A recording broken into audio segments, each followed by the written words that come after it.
નમો નારાયણ મિત્રો આજે આપણે નારાયણ કવચનો પાઠ સાંભળીશું. કોમેન્ટની અંદર જરૂરથી ઓમ નમો નારાયણ અથવા તો જય શ્રી કૃષ્ણ જરૂરથી લખજો. અને આ નારાયણ કવચનો પાઠ જે છે એ જરૂરથી આપણે સંપૂર્ણ સાંભળીશું. તો આ નારાયણ કવચના જે ફળ કથન કહેવામાં આવ્યું છે એ ફળનું કથન આપણને જરૂરથી પ્રાપ્ત થશે. તો ચાલો આપણે શરૂ કરીએ છીએ નારાયણ કવચનો પાઠ. શ્રી નારાયણ કવચ. શ્રીમદ ભાગવતના 6ઠ્ઠા સ્કંદના 8મા અધ્યાયમાં શ્રી નારાયણ કવચ ત્વષ્ટા ઋષિના પુત્ર વિશ્વરૂપ ઇન્દ્રને કહે છે. વિશ્વરૂપ કહે છે, જ્યારે ભયનો સમય પાસે આવ્યો હોય ત્યારે મનુષ્ય હાથ પગ ધોઈ આચમન કરી ઉત્તર દિશા તરફ મુખ રાખી નારાયણ કવચનો પાઠ કરવો જોઈએ. જ્યારે ભય આવે ત્યારે શ્રી નારાયણ રૂપ નામ બખ્તર ધારણ કરવું જોઈએ. તો મિત્રો, આ પ્રમાણે છે નારાયણ કવચનો પાઠ, જે આપણે નિત્ય સાંભળવો જોઈએ અથવા તો આપણે નિત્ય નારાયણ કવચનો પાઠ કરવો જોઈએ. નારાયણ કવચ. ગરુડની પીઠ પર ચરણ કમળ ધારણ કરનારા, 8 સિદ્ધિઓવાળા, 8 બાહુઓવાળા અને તે 8 બાહુઓ વિશે શંખ, ચક્ર, ઢાલ, ગદા, બાણ, ધનુષ તથા પાસને ધારણ કરનારા શ્રી હરિ મારી સર્વ પ્રકારે રક્ષા કરો. જળમાં મત્સ્યાવતારધારી ભગવાન જલતંતુઓથી તથા વરુણના પાસથી મારી રક્ષા કરો. માયાથી બટુક બનેલા વામનજી સ્થળમાં મારી રક્ષા કરો. શ્રી વિશ્વરૂપ ત્રિવિક્રમ ભગવાન આકાશમાં મારી રક્ષા કરો. અસુરના અધિપતિઓના શત્રુ ભગવાન ઋષિ સંકટકારક વનવગડાઓમાં તથા સંગ્રામ વગેરેમાં મારી રક્ષા કરો. જે ઋષિના ખડખડાટ હાસ્યના શબ્દથી દીજાઓ ગાજી ઉઠી હતી અને ગર્ભિણીઓના ગર્ભ પડી ગયા હતા. પોતાની દાઢથી પાતાળમાંથી પૃથ્વીનો ઉદ્ધાર કરનારા ભગવાન યજ્ઞ મૂર્તિ વરાહ માર્ગમાં મારી રક્ષા કરો. પરશુરામ પર્વતોના શિખરોમાં મારી રક્ષા કરો. અને ભરતના મોટા ભાઈ રામ તથા લક્ષ્મણ પ્રવાસમાં અમારી રક્ષા કરો. અભિચારી વગેરે સર્વ ઉગ્ર ધર્મમાંથી તથા પ્રમાદમાંથી નારાયણ ભગવાન મારી રક્ષા કરો. નર ભગવાન ગર્વથી મારી રક્ષા કરો. યોગના સ્વામી દત્તાત્રેય યોગ ભ્રંશથી મારી રક્ષા કરો.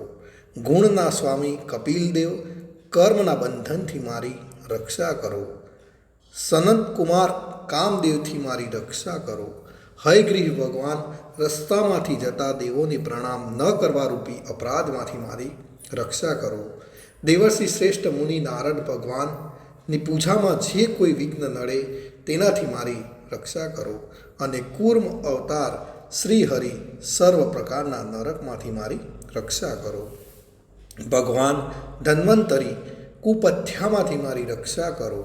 જીતેન્દ્રિય ભગવાન ઋષભદેવ કામ ક્રોધ આદિના ભયમાંથી મારી રક્ષા કરો. યજ્ઞ અવતારી ભગવાન લોક અપવાદથી મારી રક્ષા કરો. બળભદ્ર ભગવાન મનુષ્ય તરફથી થનારા ઉપદ્રવોમાંથી મારી રક્ષા કરો. અને શેષ નાગ ક્રોધાવેશ નામના સર્પગણોથી મારી રક્ષા કરો. ભગવાન વેદવ્યાસ અજ્ઞાનથી મારી રક્ષા કરો. ભગવાન બુદ્ધ પ્રમાદવાળા પાખંડીઓના ટોળામાંથી મારી રક્ષા કરો. ધર્મની રક્ષા કરવા માટે અવતાર લેનાર ભગવાન કલ્કી કાળના મૂળ રૂપ કળિયુગથી મારી રક્ષા કરો. હે કેશવ ભગવાન પ્રભાતમાં ગદાથી મારી રક્ષા કરો. વેણુધર ભગવાન ગોવિંદ આ સંકટ કાળમાં મારી રક્ષા કરો. ઉદાર શક્તિ નારાયણ ભગવાન પ્રાહન કાળમાં મારી રક્ષા કરો. અને ચક્રધારી ભગવાન વિષ્ણુ મધ્યાહન કાળમાં મારી રક્ષા કરો. મધુ દૈત્યને મારનારા ઉગ્ર ધનુર્ધારી ભગવાન વિષ્ણુ ત્રીજા પહોરમાં મારી રક્ષા કરો. બ્રહ્મા વિષ્ણુ અને રુદ્ર એ 3 મૂર્તિવાળા ભગવાન માધવ સાયકાળમાં મારી રક્ષા કરો. ઇન્દ્રિયોના સ્વામી ઋષિકેશ ભગવાન પ્રદોષ કાળમાં મારી રક્ષા કરો.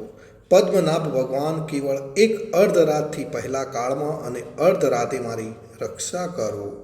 શ્રી વત્સ્ય જેનું ચિહ્ન હશે એવા ઈશ શ્રી વિષ્ણુ પાછલી રાતે મારી રક્ષા કરો.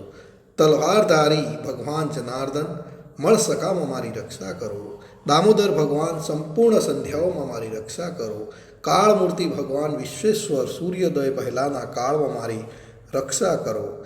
હે પ્રલય સમયના અગ્નિ જેવી તીક્ષ્ણ ધારવાળા ચક્ર ભગવાનથી મૂકવામાં આવે તો ચારે તરફ ફળીને અગ્નિ જેમ ખડગની ગંજીને તુરત બાળી નાખે તેમ મારા શત્રુઓને સૈન્યોને તુરત જ બાળી નાખો.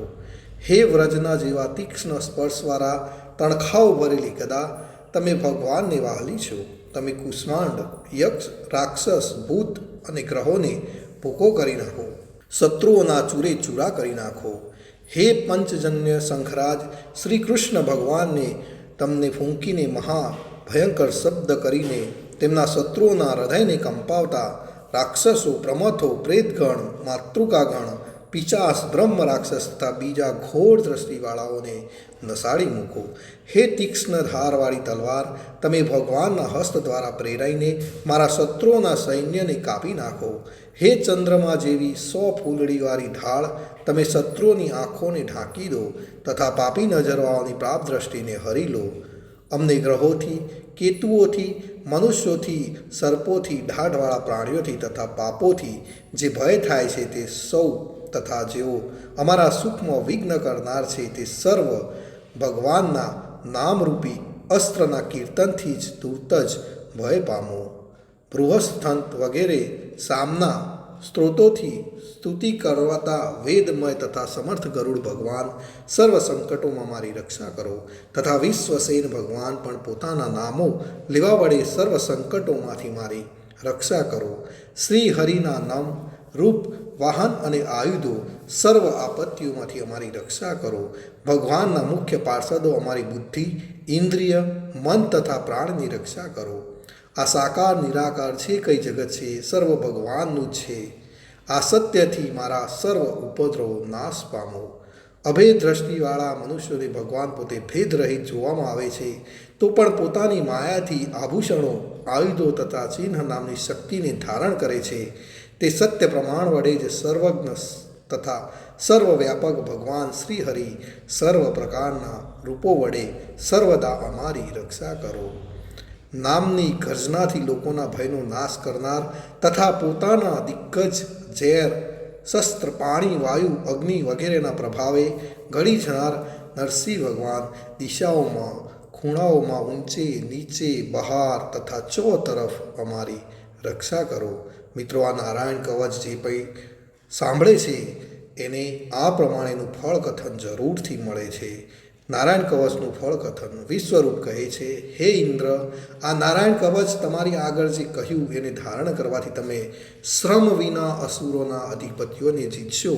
આ નારાયણ કવચને ધારણ કરનારો મનુષ્ય નેત્રથી જેના તરફ જુએ અથવા તો પગ વડે જેને અડકે તે તુરત જ ભયમાંથી છૂટે છે. આ નારાયણ કવચ મળનાર પુરુષને કોઈ દિવસ રાજાઓ તરફથી, ચોર તરફથી, ગ્રહો થકી, વ્યાઘ્ર આદિ તરફથી, બીજા કોઈ તરફથી ક્યારેય કોઈ ભય રહેતો નથી.